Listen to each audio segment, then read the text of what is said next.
anéis locais e conceitos relacionados na aula passada. Então, na verdade, o que a gente viu é que quando X é uma variedade afim,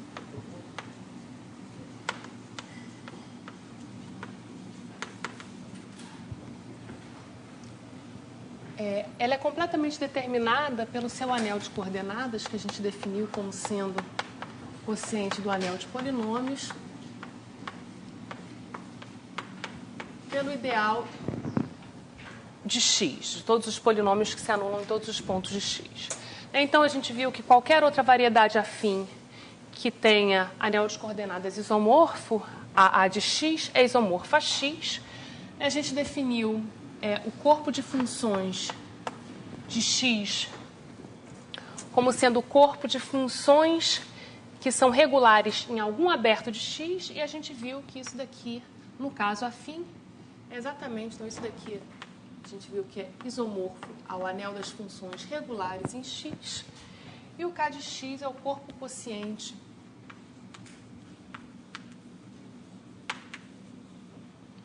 de a de x. Além disso, dado um ponto qualquer de x, a gente definiu, no caso geral, para qualquer variedade quase projetiva, o anel local do ponto x na variedade x. Isso era simplesmente o anel local formado por todas as funções que são regulares em alguma vizinhança de x. Então, no caso afim, a gente viu que isso daqui é isomorfo à localização do anel A no ideal maximal correspondente a x. Então, no caso afim, esses três anéis, ou três K-álgebras, o anel das funções regulares, o corpo de funções e os anéis locais, podem ser construídos a partir do anel de coordenadas. Deixa eu só fazer, agora o que a gente vai fazer na aula de hoje é tentar ver uma situação análoga no caso projetivo. Deixa eu só observar, que a gente também mostrou na aula passada que, no caso geral, para duas variedades quase projetivas x e y,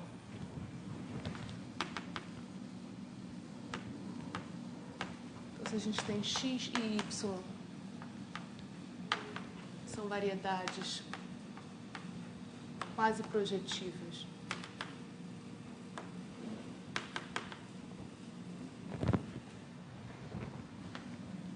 E x e y são pontos tais que o anel local de x em x é isomorfo como K-álgebra ao anel local de y em y,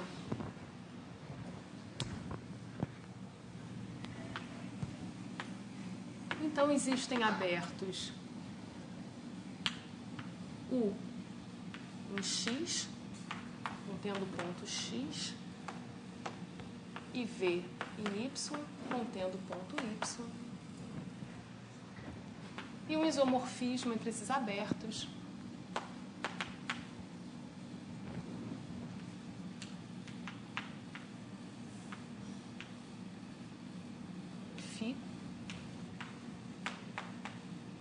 que leva o ponto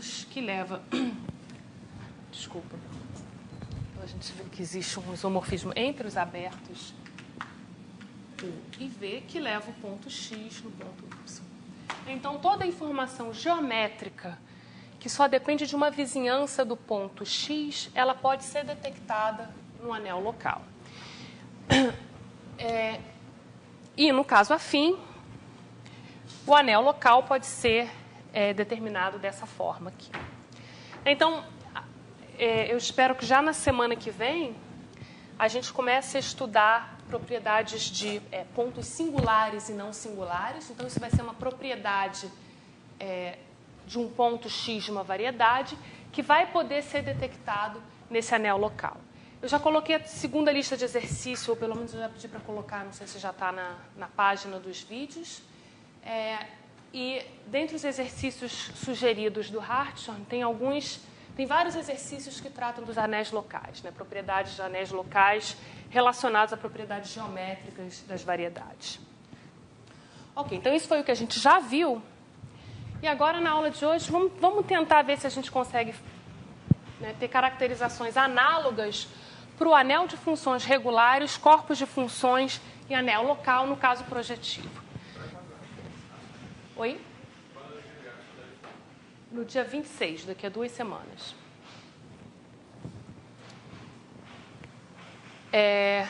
Ok, então, agora vamos supor que X é uma variedade projetiva contida no espaço projetivo Pn.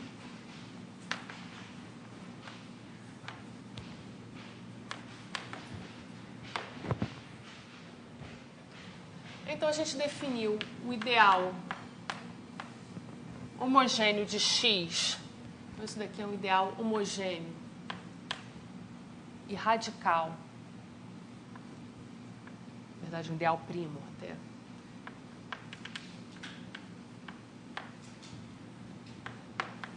O ideal homogêneo.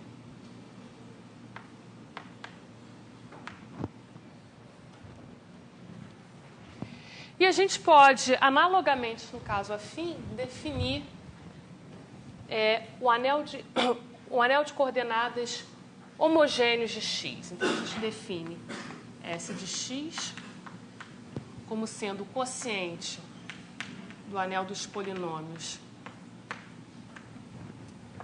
pelo ideal de X. E isso daqui é um anel graduado. Eu já defini o que é a noção de anéis graduados. E a graduação desse anel é induzida pela graduação natural no anel de polinômios. Ok, agora então eu já começo com a primeira observação, que diferentemente do caso afim, então no caso afim a gente viu que a variedade X ela era determinada a menos de isomorfismo pelo seu anel de coordenadas. Nesse caso aqui, no caso projetivo, o anel de coordenadas, então esse S de X, que a gente chama de o anel de coordenadas homogêneas,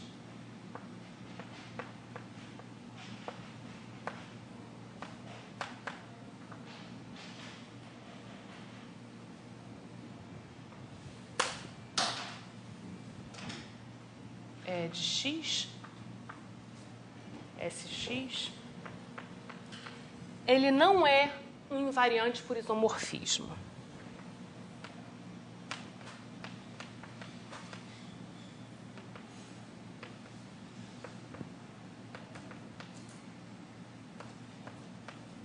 Bom, em geral.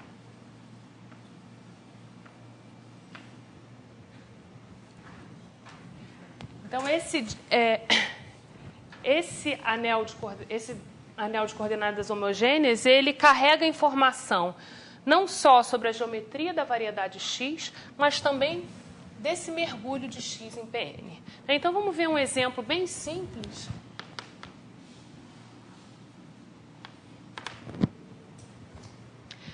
A gente já estudou o mergulho de Veronese, então a gente pode olhar para o segundo mergulho de Veronese, de P1 para P2.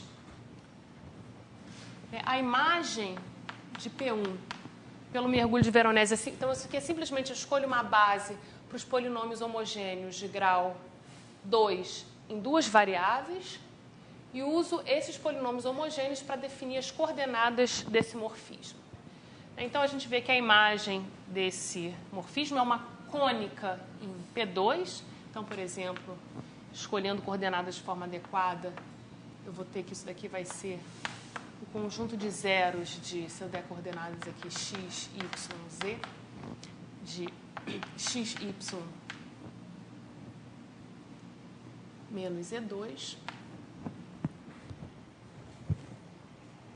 Então, a gente tem aqui uma cônica em P2. Vamos chamar isso daqui de... Então, vamos chamar o P1 de x. Vamos chamar essa variedade de y.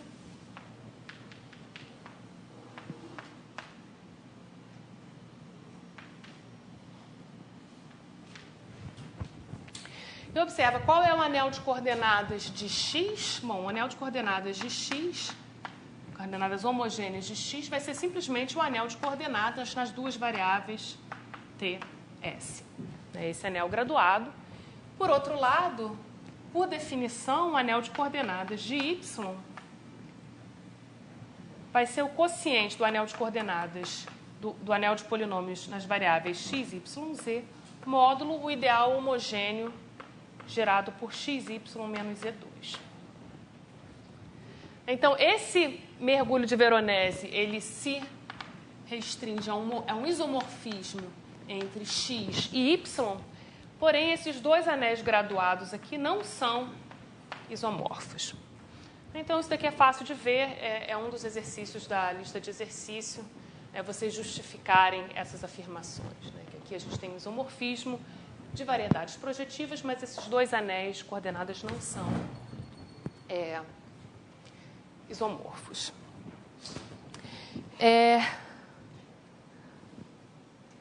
Ok. Deixa eu fazer... Na verdade, eu não resisti e decidi falar um pouco para vocês de algumas coisas que eu espero que a gente veja mais para o final do curso, mas é para dar uma ideia da importância desse anel de coordenadas homogêneas, né? Então, a princípio, como ele não determina a variedade a menos de isomorfismo, vocês podem achar que ele não é tão importante quanto o anel de coordenadas, mas eu quero convencer vocês de que não só ele te determina a variedade a menos de isomorfismo, mas também te dá informação sobre esse mergulho aqui. Então, deixa eu fazer algumas observações e eu espero que a gente, nas últimas semanas do curso, a gente volte a esses assuntos. Então, isso daqui é só para dar um gosto para vocês do que a gente vai ver mais para frente. Então, deixa eu definir o que a gente chama de polinômio de Hilbert.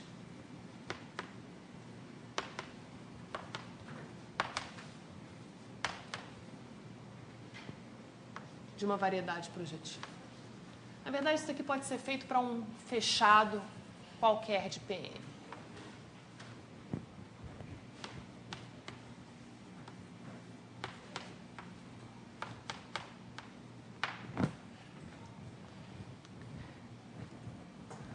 Ok, então deixa eu dar a definição. Então, só para evitar... Vamos supor que esse fechado é não vazio, só para evitar ter que ficar fazendo hipóteses extras. Primeiro vamos definir, então, deixa eu definir primeiro a função de Hilbert de x.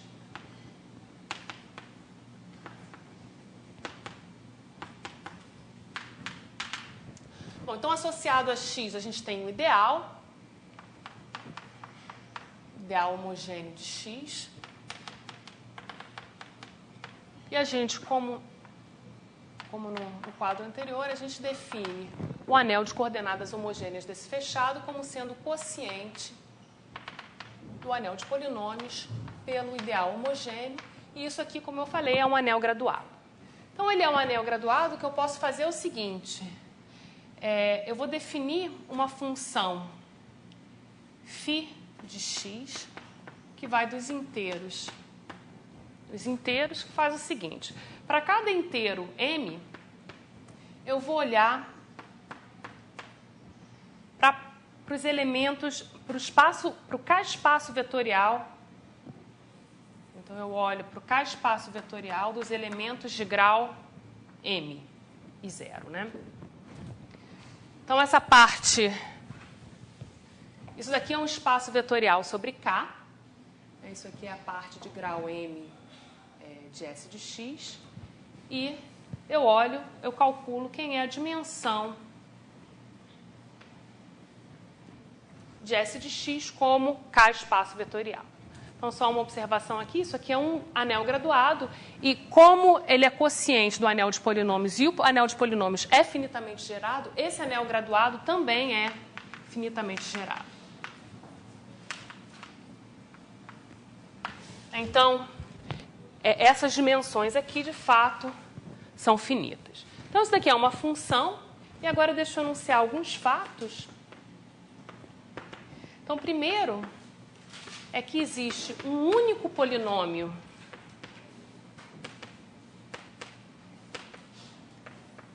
px de t. Isso aqui vai ser um polinômio com coeficientes racionais na variável t, tal que, para valores de m suficientemente grandes, então, em geral, a gente denota com essa notação aqui, valores de m suficientemente grandes, esse polinômio avaliado em m é exatamente a função de Hilbert. Ou seja, a função de Hilbert para inteiros suficientemente grandes, ela é dada por esse polinômio. E esse polinômio carrega muita informação sobre a geometria de x. Por exemplo,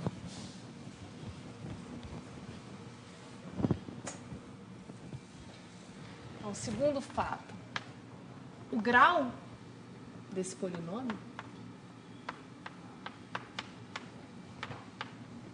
é exatamente igual à dimensão de x.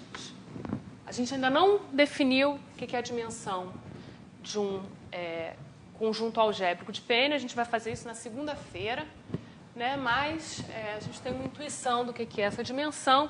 Isso é dado pelo grau do polinômio de Hilbert. Vamos chamar essa dimensão aqui de m. O m eu já usei, né? Eu coloquei, vamos chamar de n grande. Ou seja, então,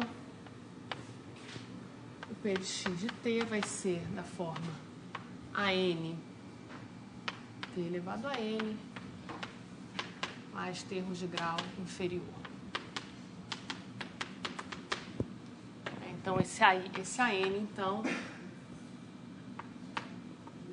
é um número racional diferente de zero.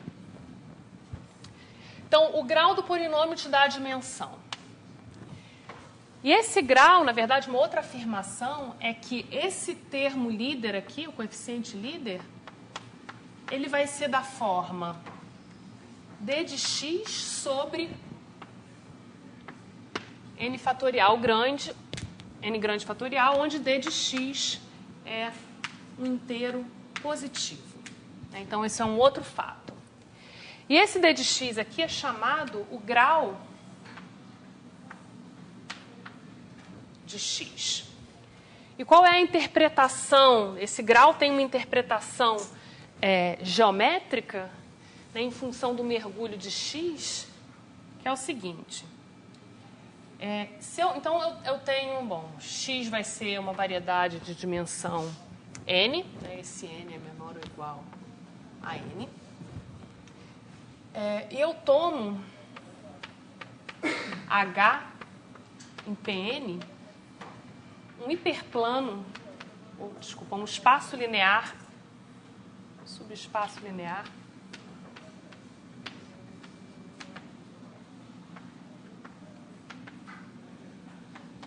de dimensão complementar a x, então seria n pequeno menos n grande,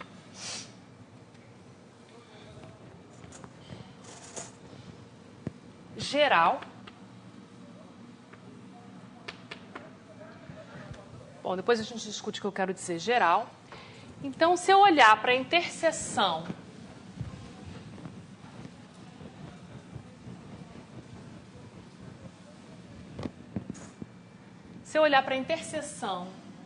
de H com X, tomando esse subespaço linear geral, essa interseção vai ser finita e o número de pontos de interseção vai ser exatamente o que a gente chama do grau de x. Então, isso é uma generalização do grau de uma hipersuperfície. Então, se a gente tem que x é dada pelos zeros de um polinômio f de grau d.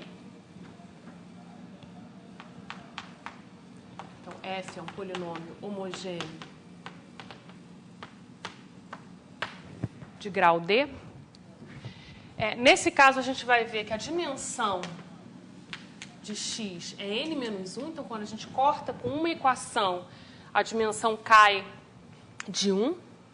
Então, ou seja, isso diria para a gente que o grau é n menos 1. E esse grau aqui, que a gente calcularia usando essa fórmula, vai ser exatamente igual ao grau do polinômio f. E agora, essa interpretação do grau como número de pontos de interseção com subespaço linear geral faz sentido aqui. Se eu tomar uma reta qualquer de Pn, eu posso escrever uma parametrização linear para essa reta, como a gente fez na aula, algumas aulas atrás, substituir essa parametrização na equação, na expressão de f, para encontrar os pontos de interseção de uma reta com essa hipersuperfície. Fazendo isso, a gente vai encontrar, então, a gente tem que resolver uma equação de grau, o grau de f, e se a gente fizer uma escolha geral de reta, vai ter exatamente dx soluções. Então, essa definição de grau é uma generalização da definição de grau natural para hipersuperfícies, que tem essa definição precisa aqui como sendo determinada por essa relação e essa interpretação geométrica. Ou você pode preferir definir dessa forma, e a gente tem aquela equivalência. Bom, e tem mais coisas que podem ser determinadas a partir do polinômio de Hilbert. Então, não quero entrar muito em detalhes, mas deixa eu só falar mais uma observação, fazer mais uma observação, que eu espero também que a gente... Bom, isso eu não sei se a gente vai ver, talvez a gente não veja nesse curso, mas vamos olhar para o caso, por exemplo, em que x em Pn é uma curva irredutível não singular. Bom, então, a gente ainda não viu o que quer dizer isso, Curva significa que tem dimensão 1, que a gente ainda não definiu, e não singular também a gente não definiu.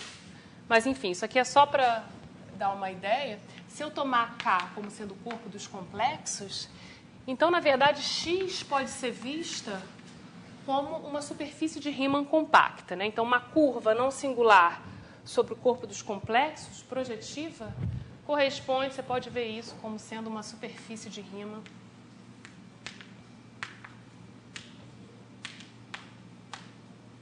compacta. Agora, bom, uma superfície de Riemann compacta, imagino que vocês já tenham visto, que topologicamente ela vai ser um n-toro, vai ter um certo gênero. Topologicamente, ela vai ser uma esfera com G buracos, G alças. E esse gênero, que é definido topologicamente para uma superfície de Riemann, ele pode ser lido a partir do polinômio de Hilbert. Isso daqui vai ser exatamente igual a 1 menos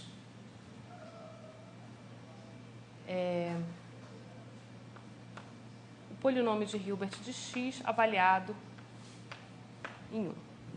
Então, isso daqui, nesse momento, é algo misterioso.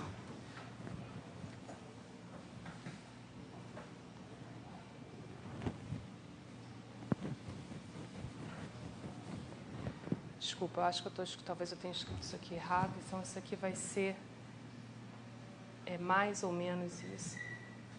Então, deixa eu ver.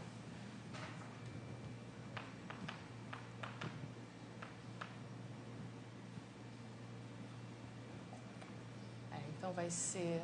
Tá certo. É 1 menos o polinômio de Hilbert avaliado em 0.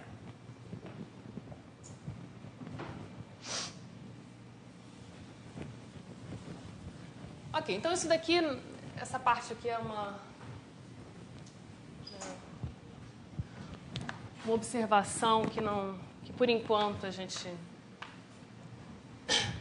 não vai ver com detalhes, mas para vocês saberem que tem toda essa informação está codificada no polinômio de Hilbert.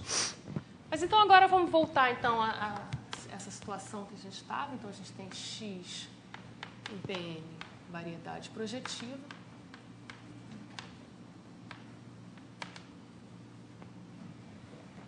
Então, a gente tem S de x, que é o anel graduado,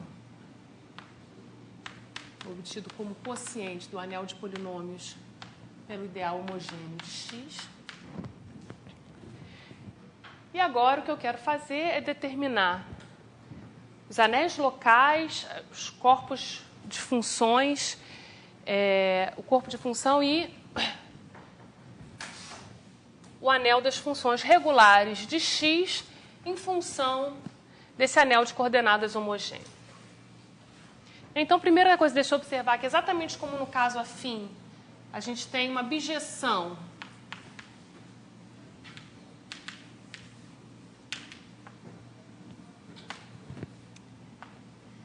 entre os pontos de x.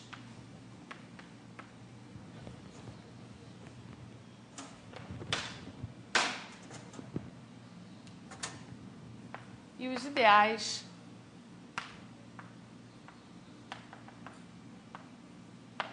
maximais homogêneos, mais homogêneos maximais,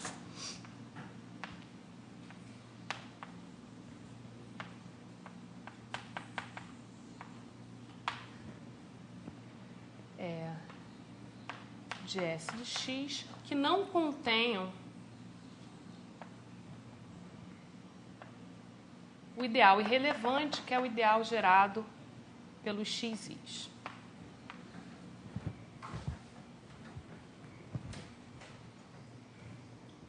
Então, eu vou chamar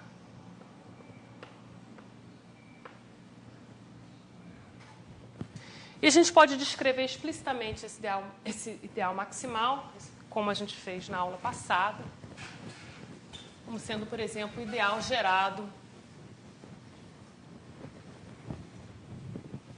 Então, se o meu ponto x tem coordenadas projetivas A0 até AN, esse ideal maximal ele vai ser o ideal gerado por, então, o que eu quero dizer é que gostaria de dizer que xi é igual a i. Bom, esse polinômio aqui não é homogêneo, então o que a gente faz é escrever xi aj menos xj ai. A classe, ou pelo menos a classe desses elementos nesse quociente.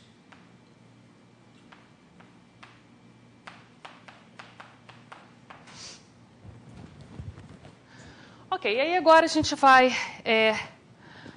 analogamente ao caso afim,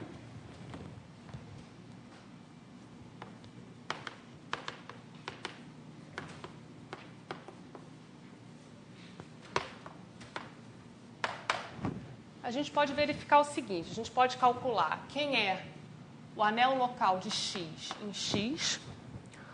Bom, como que a gente pode fazer isso?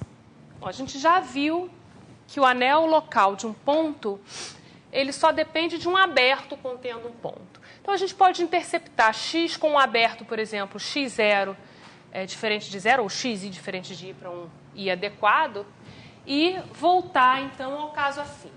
E com isso, a gente vê que isso daqui é simplesmente, pode ser escrito da seguinte forma. Então, isso daqui vai ser isomorfo. Deixa eu usar a mesma anotação do Hartshorne. Bom, então, a gente gostaria, no caso afim, a gente localizou o ideal maximal. Aqui a gente faz algo um pouco diferente, vou mudar um pouco a anotação. Isso daqui é o seguinte, a gente vai olhar para esse anel local, então a gente localiza nesse ideal maximal, mas, ou talvez, na verdade, até olhar, talvez melhor olhar isso para o corpo quociente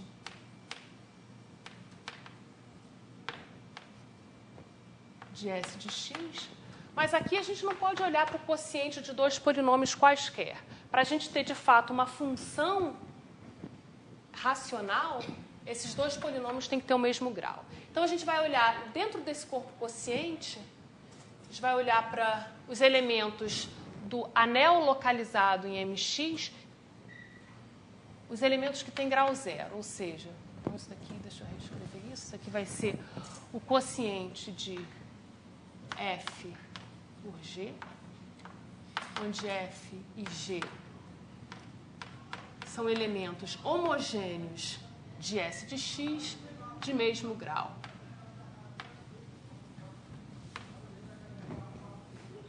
Isso daqui está dentro, por exemplo, do corpo quociente.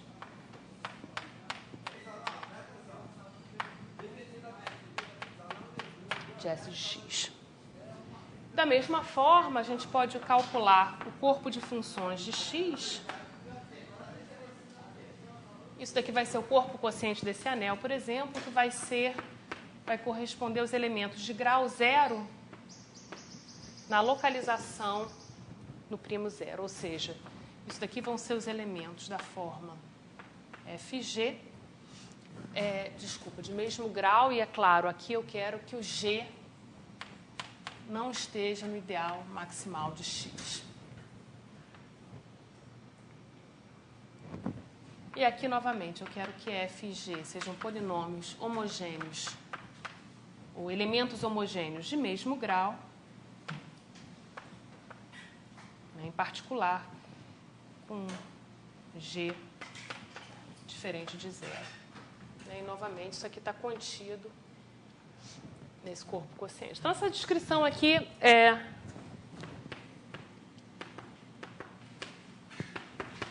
quase imediata. Você reduzir ao caso afim deshomogeneizando e depois rehomogeneizar para ver isso dentro do corpo quociente de S de X. Ok, então isso deixa como exercício e agora o que vai ser mais elaborado é determinar quais são as funções regulares em X.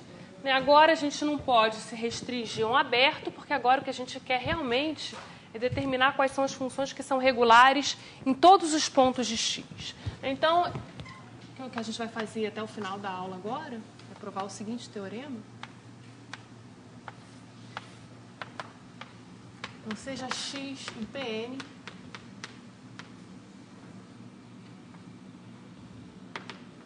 uma variedade projetiva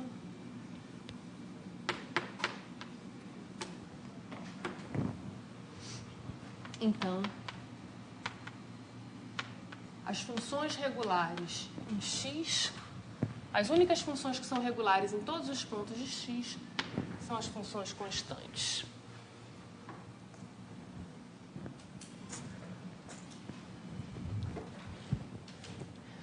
O Hartshorne dá uma demonstração, então acho que isso daqui o Hartshorne faz, isso deixa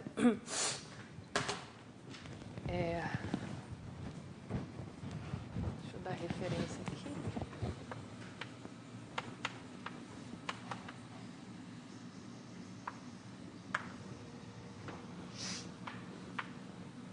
Acho que é o teorema 3.4. Mas ele faz isso, bom, ele demonstra esse resultado usando as descrições dos anéis locais de uma variedade projetiva, mas ele usa alguns resultados de álgebra comutativa que eu imagino que quem não fez um curso de álgebra comutativa não tenha visto. Então, eu quis evitar essa demonstração, eu vou dar uma demonstração alternativa, ela é elementar no sentido de que a gente vai usar apenas álgebra linear, mas ela vai ser um pouco mais longa que a demonstração dada no Hartshorne. Ok, então, antes de começar a demonstração, deixa eu introduzir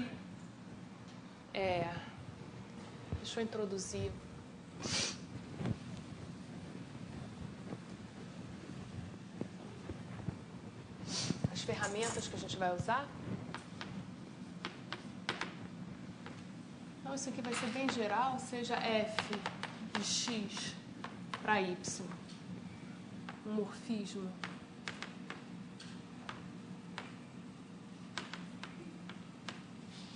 de variedades quase projetivas.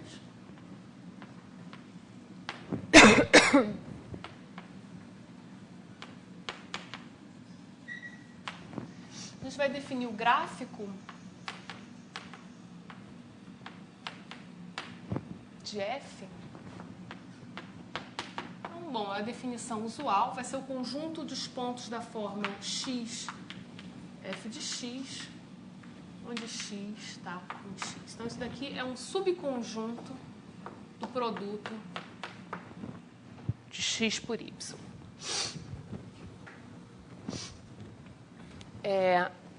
E agora a afirmação é que esse daqui não é um subconjunto qualquer, isso aqui é um subconjunto fechado do produto.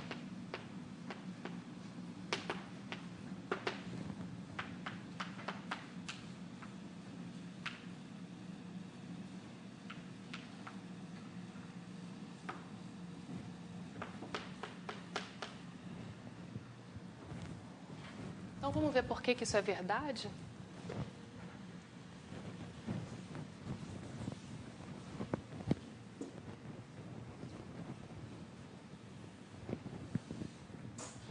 Vamos ver um caso especial.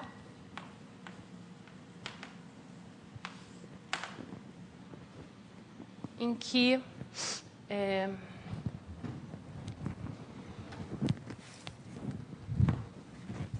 F é a identidade. Então, vamos olhar para o caso em que F é, por exemplo, a identidade em Y de Y para Y. Então, nesse caso, o que é o gráfico? O gráfico é exatamente a diagonal. Então, esse daqui é o conjunto de pontos da forma x, x. X pertence a Y.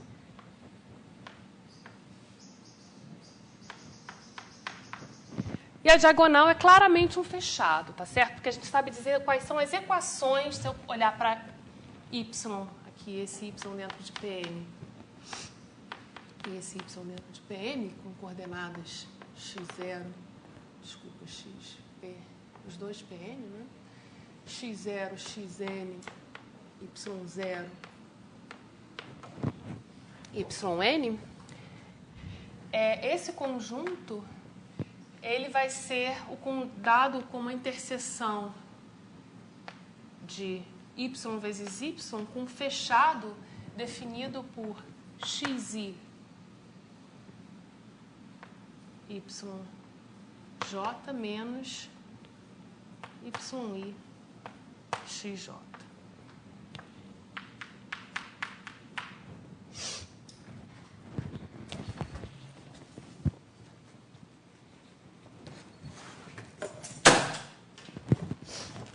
Ok, então esse aqui é um fechado, então o que a gente tem aqui é um fechado do produto.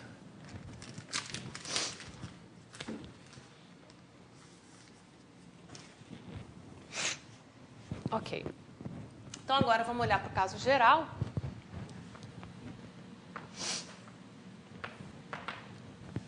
No caso geral, eu vou fazer o seguinte, eu vou olhar para o morfismo F, dado em coordenadas por F, identidade de Y. Então, isso daqui é um morfismo de x vezes Y em Y vezes Y.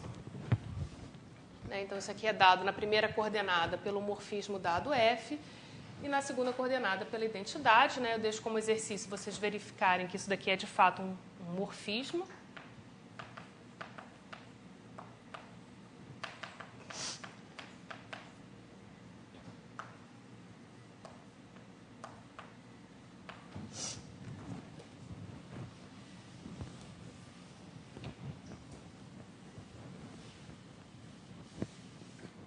E agora a gente observa que o gráfico de F que a gente quer é exatamente a imagem inversa, vou chamar isso aqui de φ, é a imagem inversa por φ da diagonal. Como a gente já viu que isso daqui é um fechado, isso daqui vai ser um fechado em x vezes y. Então, a gente vai usar essa construção para mostrar o teorema. Ok, então deixa eu só fazer um diagrama aqui. Com isso a gente mostra a afirmação. Deixa eu fazer então um diagrama. A gente começa com um morfismo qualquer de variedades quase projetivas de x para y. A gente construiu o gráfico, isso aqui é f. A gente construiu o gráfico no produto. Né, em que a gente então tem duas projeções. Sendo que essa projeção aqui é o inverso do morfismo definido em coordenadas por identidade em x e f. Né? Então, nesse lado aqui, o que a gente tem é um isomorfismo entre x e o gráfico. Né? Então, esse diagrama é bom a gente ter em mente. E agora vamos prosseguir para a demonstração do teorema. Deixa eu ver se tem mais algo que eu preciso introduzir.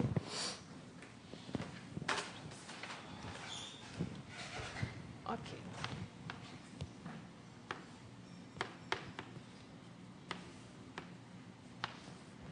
Então, a gente começa com uma variedade projetiva x.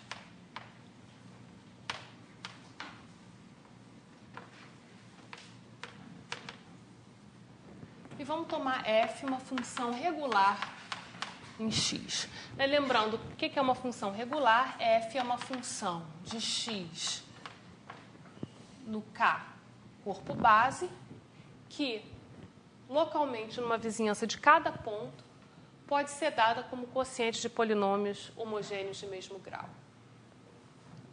Agora, a gente pode olhar para esse f também como um morfismo de x para A1. Então, podemos ver f como um morfismo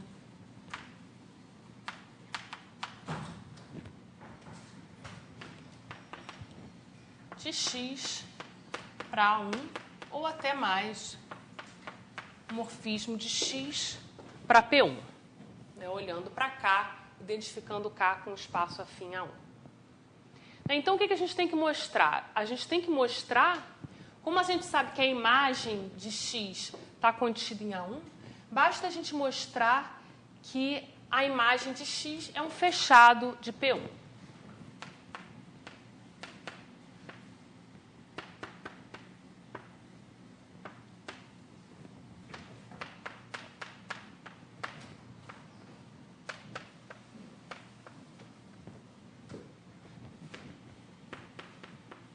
Então, a gente já sabe que os fechados de P1 são vazio, todo P1, e qualquer conjunto finito de pontos. Como a gente sabe que a imagem está contida em A1, e como a gente sabe que x, por hipótese, é irredutível e, portanto, conexo,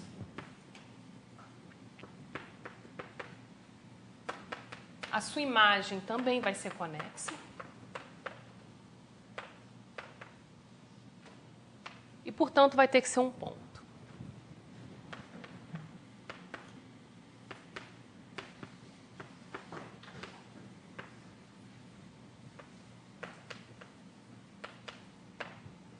Então, o que a gente tem que mostrar é que todo morfismo de uma variedade projetiva x para P1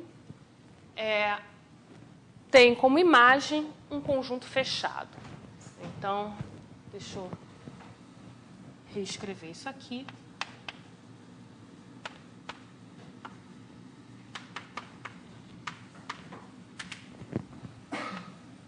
Se f de x para P1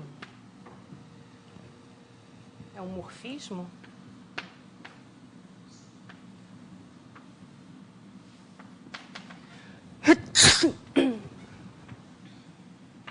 com x projetivo, então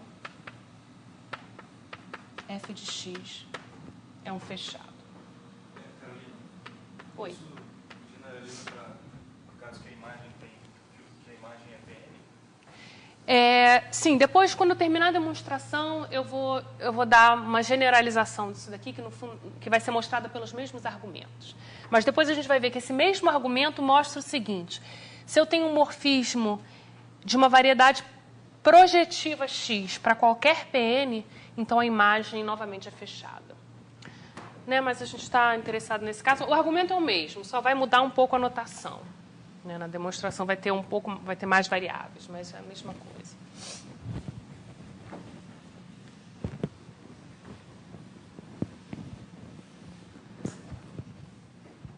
Ok, vamos olhar para esse diagrama aqui. Na verdade, nesse caso aqui, a gente tem y igual a P1. Então, a gente quer mostrar que a imagem f de x é fechado em P1. Agora, a imagem de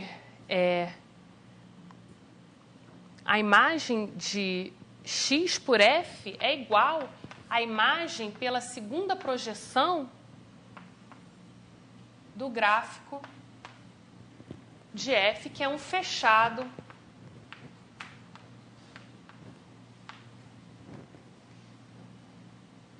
de x vezes P1.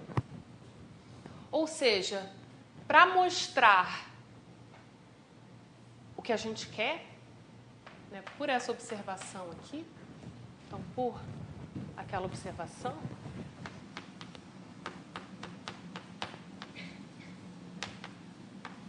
basta mostrarmos que a segunda projeção, na verdade, isso aqui está contido em Pn vezes P1. Então, basta mostrarmos que a segunda projeção de Pn vezes P1, leva fechados em fechados.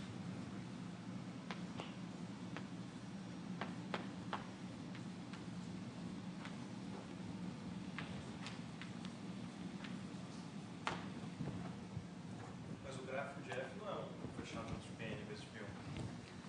Sim, ele é um fechado. A gente viu aquela afirmação diz exatamente que ele é um fechado em x vezes P1. X é uma variedade projetiva. Então, ele é fechado. Se não for projetiva, nada disso vale, né? A gente já viu que o anel de coordenadas de x é bem maior do que as constantes em geral. Então, x é fechado em Pn, né? Então, esse gráfico em particular vai ser fechado nesse produto. Então, o que a gente tem que mostrar é que a segunda projeção desse produto aqui leva fechados em fechados. Ok, é isso que a gente vai fazer. Agora, para mostrar isso daqui, na verdade, a gente pode olhar, a gente sabe que P1 vai se escrever como união de dois abertos afins, o 0 e o 1, que são isomorfos A1. Então, para mostrar que um subconjunto de P1 é fechado, basta mostrar que a interseção com cada um desses abertos é fechado no aberto correspondente. Né? Ou seja,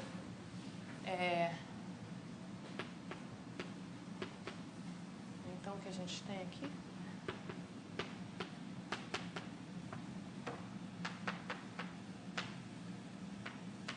Basta mostrarmos que, quando eu olho para a segunda projeção de Pn vezes A1 em A1, leva fechados em fechados.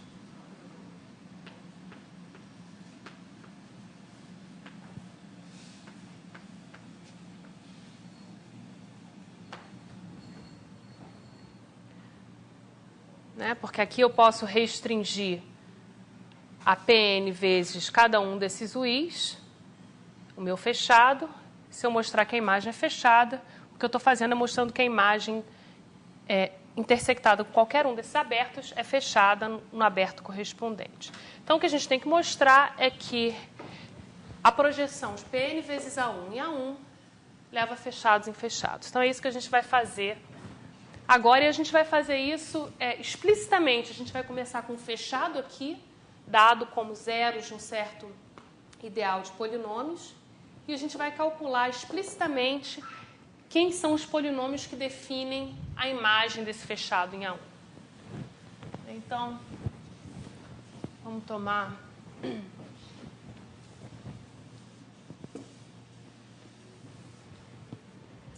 Z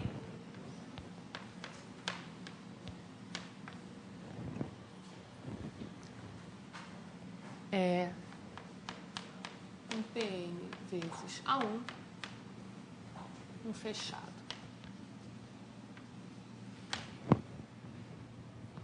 Então, a gente já viu a descrição dos fechados nesse produto. Deixa eu chamar as coordenadas de Pn de x0 até xn. Coordenada em A1 eu vou chamar de T. E a gente já viu que qualquer fechado Z é definido como zero de um certo número de polinômios que são homogêneos nas variáveis x e aí pode ser um polinômio qualquer na variável t. Então, isso daqui vai ser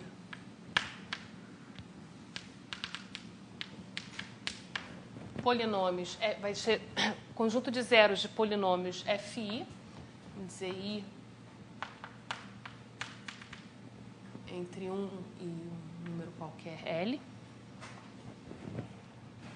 onde, então, esses FIs, eu posso pensar neles como sendo polinômios homogêneos nos xis e com quaisquer em t, né? Ou seja, eu vou pensar neles como polinômios nas variáveis x e com coeficientes polinômios em t, sendo, então, homogêneos de grau, por exemplo, di. Esses di são inteiros positivos, ou, na verdade, não negativos. Então, todo fechado de Pn vezes A1 é dessa forma. E agora a gente quer entender quem é a imagem pela segunda projeção desse fechado.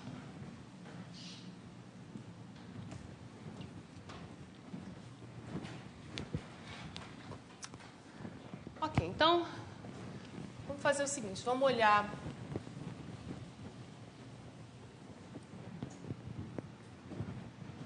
deixa eu fixar A um ponto de A1. E eu vou querer entender quando que ele está na imagem de Z. Esse ponto em A1, se eu olhar para esses polinômios e substituir A no valor de T, eu vou obter um ideal homogêneo, que eu vou chamar de IA. Então, isso aqui vai ser exatamente o polinômio definido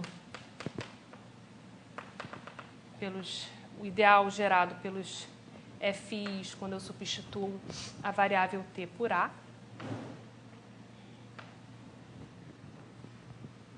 Então, isso daqui é um polinômio homogêneo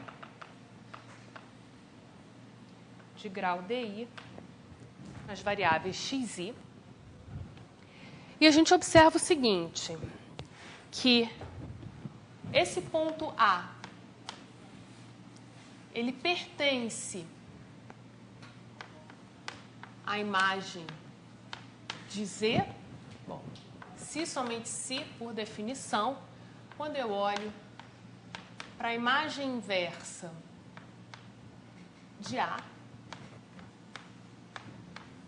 isso é não vazio. Agora, a imagem inversa de A intersectada com Z é não vazio. Agora, o que é isso daqui? Isso daqui é exatamente o conjunto de zeros definido pelo ideal IA.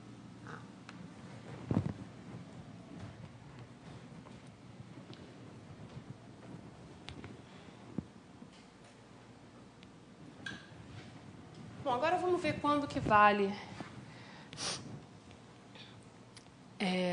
Quando que vale isso daqui? Deixa eu fazer.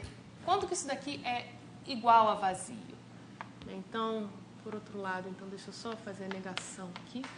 O A não está na imagem de Z. Se somente se, então, o conjunto dos zeros do ideal e A for igual a vazio. E pelo teorema dos zeros de Hilbert homogêneo, a gente sabe quando vale isso daqui. Então, isso aqui, pelo teorema dos zeros de Hilbert homogêneo, isso daqui vale exatamente quando o radical de A contiver o ideal irrelevante x0 gerado por x0 até xn. Isso é a única maneira desse conjunto ser vazio. E agora, se isso daqui é verdade, isso daqui vale... Bom, se isso daqui está no radical, significa que a potência de qualquer xi, alguma potência de qualquer xi vai estar no ideal IA. E se eu tomar, então, um n suficientemente grande, isso daqui mostra que, então, existe n maior do que zero, tal que todos os monômios de grau n estão contidos aqui dentro do ideal de I. Então, kx0, xn, então, todos os monômios de grau n estão contidos em A. Ok, então, reformulando,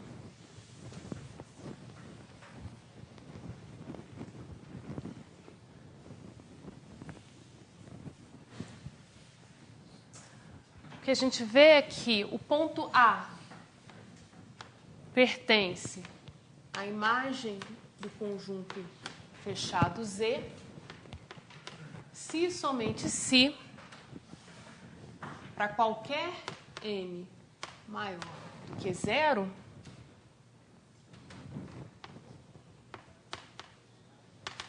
o espaço vetorial dos polinômios de grau homogêneos de grau n não está contido em A.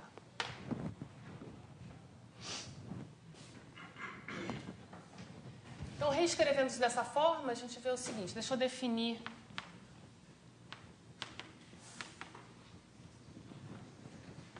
Sn como sendo o conjunto dos pontos A em A1,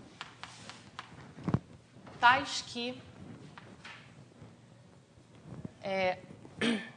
isso daqui vale. Né? Então, a gente tem que os polinômios, espaço vetorial dos polinômios de grau homogêneos de grau n não estão contidos em A.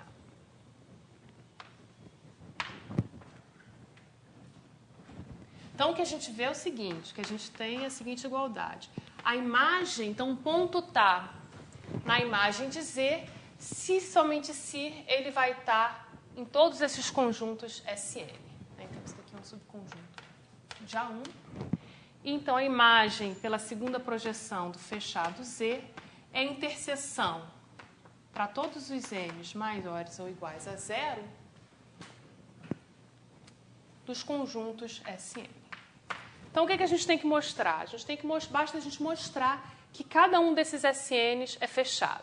Né? A projeção, essa imagem de Z, é a interseção de todos esses Sn's. Né? Então, portanto, basta mostrarmos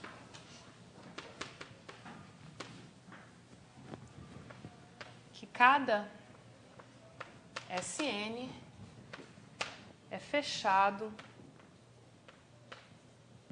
em A1.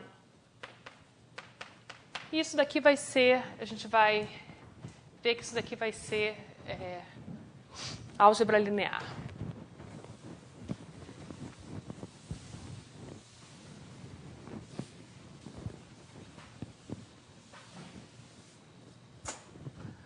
Ok, então vamos fixar um N e vamos olhar para esse conjunto aqui. Então, fixamos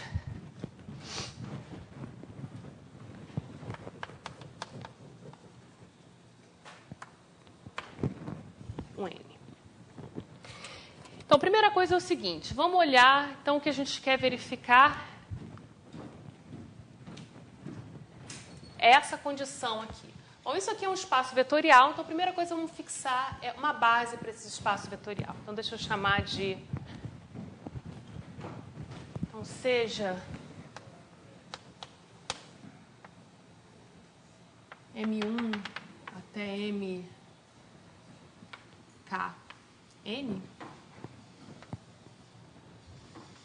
os monômios de grau N.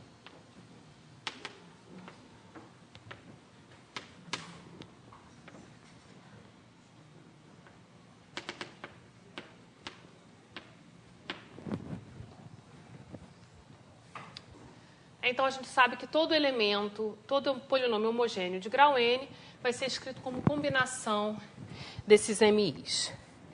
Então, a gente está querendo entender quando que esse espaço vetorial está contido no I de A.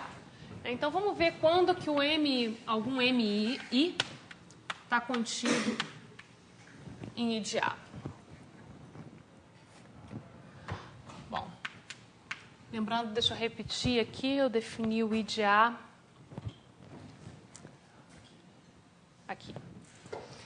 Então, dizer que o MI está contido em I de A significa dizer que o MI pode ser escrito como combinação desses polinômios de grau DI. Ou seja, ele está em I de A se somente se existem polinômios P e J, também homogêneos, de grau N menos DI, tais que, desculpa aqui, menos DJ, tais que o MI se escreve como somatório de J igual a 1 até, chamei de L, até L de P e J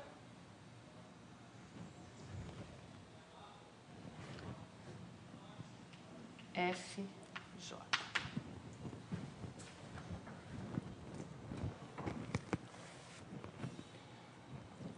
Ok, então basta, na verdade, para verificar isso daqui, eu tenho um número finito de coisas para verificar, que eu sei isso aqui é um espaço vetorial de dimensão finita. Então, deixa eu fixado para cada J, deixa eu enumerar os monômios com esse grau. Então, para cada J entre 1 e L,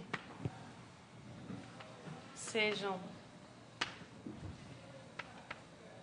NJ1 até NJKJ,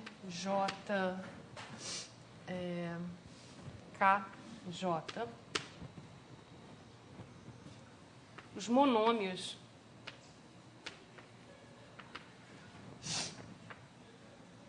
nesse espaço vetorial.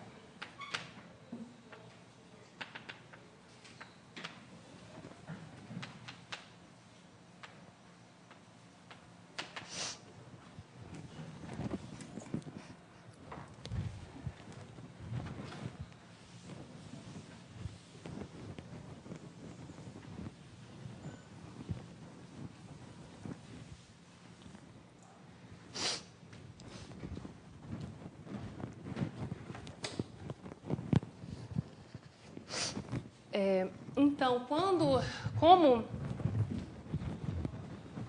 Então, cada P e J desse daqui pode ser escrito como combinação linear desses monômios aqui. Então, eu poderia reescrever essa expressão aqui, trocando P e J pela combinação linear correspondente desses monômios. Então, deixa eu só para simplificar, para não ter uma notação muito extensa, deixa eu chamar de P1 até P lambda todos os polinômios da forma. Então, estou trocando P e J por uma combinação linear desses aí. Então, N, J I vezes FJ. Para J entre 1 e L, e o I entre 1 e KJ. Isso tudo é FJ está substituído por A. Por enquanto, sim. Por enquanto, sim. Mas a gente vai ver que agora o próximo passo é justamente a gente substituir de volta o A por T e olhar de maneira geral. Então, vamos só recapitular aqui. Então, o que a gente viu? A gente viu que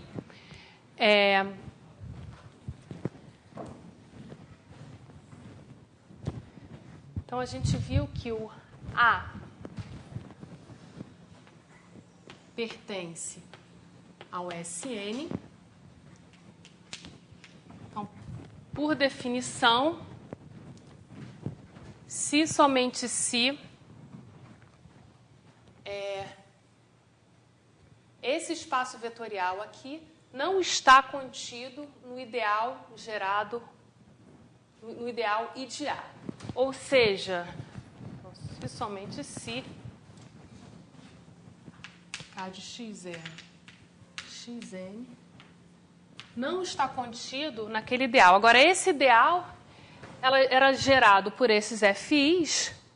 Então, isso daqui, desculpa, N, for diferente, for maior do que o subespaço vetorial gerado por todos esses PIs.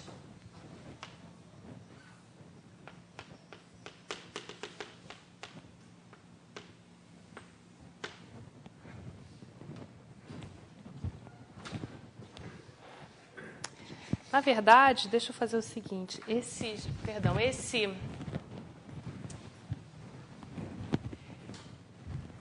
Então, voltando a essa pergunta, esses PIs, deixa eu só voltar atrás, esses PIs aqui, eles têm coeficientes nas variáveis T, porque esses FIs, eles são polinômios no XIs e em T. Então, eles estão em KT,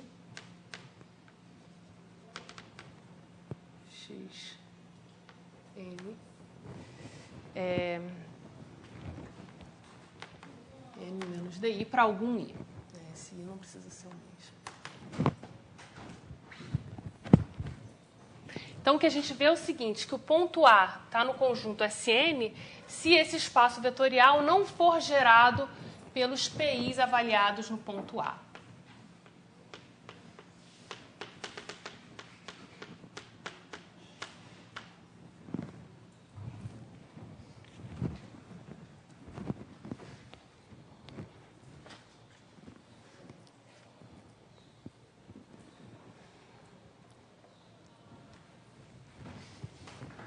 Ora, agora esse PI, desculpa, esse aqui a gente multiplicou pelo F, então aqui a gente está em N, perdão. Então, os PIs são homogêneos de grau N nas variáveis XI e dependem arbitrariamente na variável T.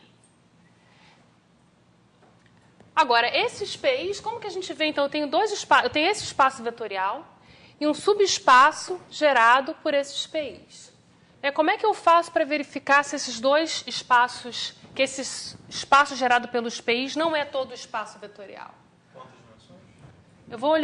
Eu vou escrever uma matriz em que eu escrevo cada PI em função da base e eu tenho que olhar o posto dessa matriz, tá certo? Então, o que eu vou fazer é exatamente isso. Eu vou escrever cada PI de T como combinação linear, né, dessa base que eu escolhi para os monômios. Então, isso daqui vai ser C Agora deixa eu só ver se eu... Deixa eu escrever os índices, mantendo a mesma anotação aqui. Vou escrever dessa forma aqui.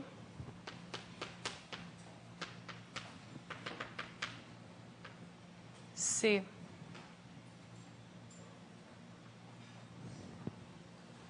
KN.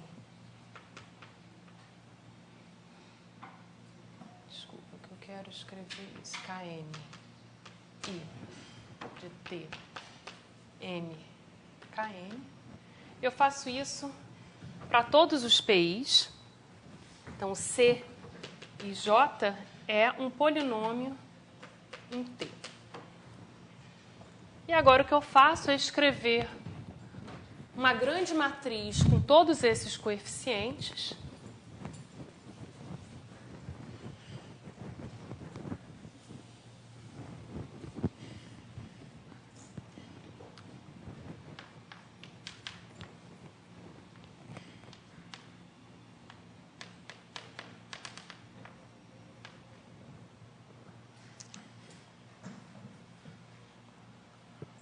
Então, aqui vai até lambda.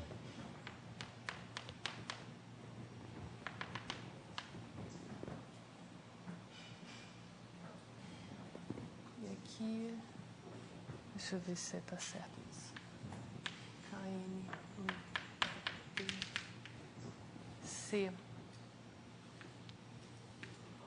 KN lambda T.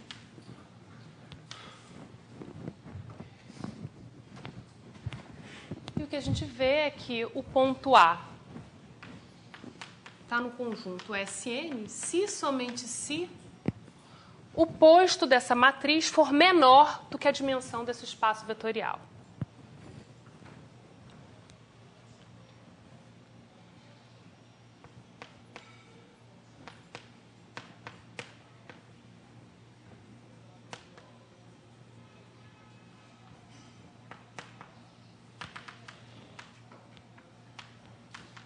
Deixa eu chamar isso aqui de D, para simplificar. Eu acho que eu ainda não usei D.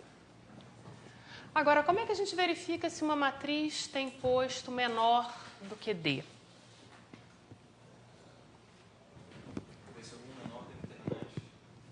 Então, a gente tem que olhar para os menores D por D, e o posto de A vai ser menor do que D se todos os menores D por D forem nulos. Tá certo? Então, isso daqui é igual, é equivalente a dizer que GI de A é igual a 0. Aqui tá, A está avaliado. Oi? O posto de A avaliado em Azinho, não é? Isso.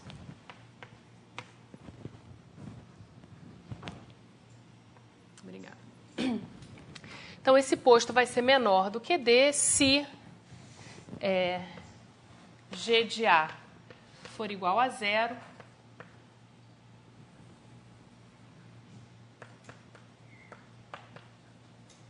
Para todos os menores.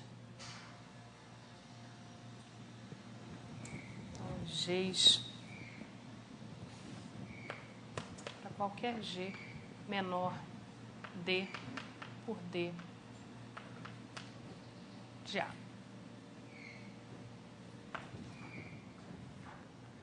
Ou seja, esse conjunto SN é o conjunto de zeros do ideal gerado por todos esses Gs menores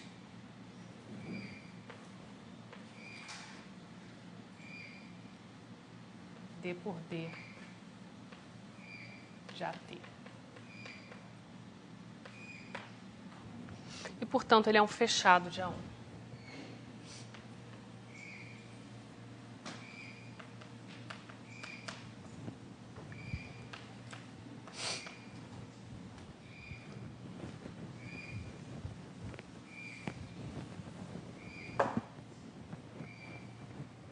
Então, como eu falei, se vocês tiverem a prova dada no Hartion é bem mais curta, mas ela utiliza alguns resultados de álgebra comutativa que eu não espero que necessariamente vocês tenham visto. Então, deixa eu só terminar fazendo uma observação, né, que o mesmo argumento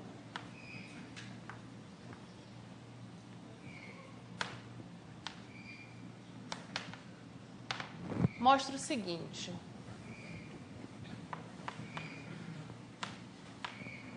A gente pode generalizar de forma análoga, trocando A1 por AN, o seguinte: se X é uma variedade projetiva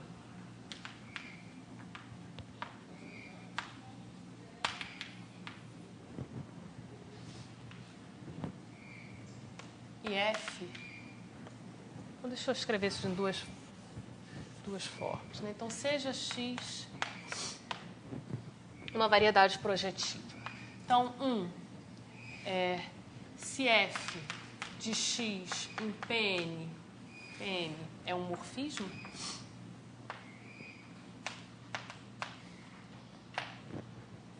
então F de X é fechado. E aí, exatamente como a gente fez no início dessa prova, se F é um morfismo de X em AM, é um morfismo,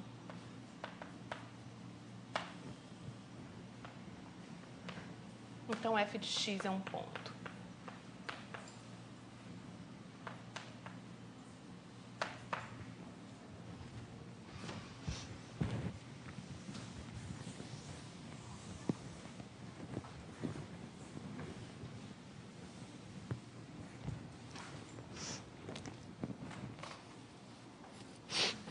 E deixa eu dar uma referência, né, referência para essa demonstração.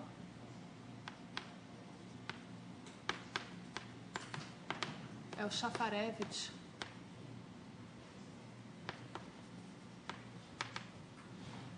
Seção 5.2. Então, essa demonstração, eu segui essa demonstração do Shafarevich.